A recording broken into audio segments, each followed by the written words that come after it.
దేవునికి స్తోత్రము. హల్లెలూయా. ప్రభు పేరట మీ అందరికీ నా వందనములు.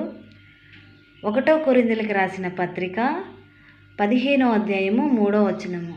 లేఖనముల ప్రకారము క్రీస్తు మన పాపముల నిమిత్తము మృతి పొందెను, సమాధి చేయబడెను. దేవుడు మన కోసమండి, ఆయన రాజై దేవుని కుమారుడై మన కోసము తనకు తాను రిక్తుడిగా చేసుకొని, దీనుడుగా పాపరహితుడిగా చేసుకొని, తనకు తాను తగ్గించుకొని మన కోసం ఈ భూమి మీదకి మానవ రూపంలో జన్మించి ఉన్నారు. అయితే ఈ రోజున మనకి విమోచన కలిగి ఉన్నది.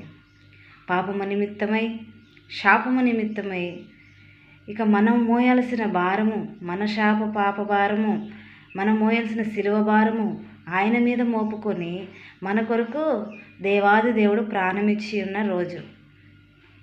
అందుకనే దీన్ని శుభ శుక్రవారం అని పిలుస్తూ ఉన్నారు. ఆయన మన కొరకు మరణించకపోతే మనకి ఈ గొప్ప రక్షణ లేదు. ఇప్పుడైతే మనము ప్రభువా ఇన్ని పాపములు చేసినాం, నేను పాపిని ప్రభువా నన్ను క్షమించు అని మనం అడిగిన ఎడల తన అతిక్రమలు ఒప్పుకొని విడిచిపెట్టేవాడు కనికరము పొందుకొనును. అతిక్రమలు దాచిపెట్టేవాడు ఏమాత్రమును వర్ధిల్లడు.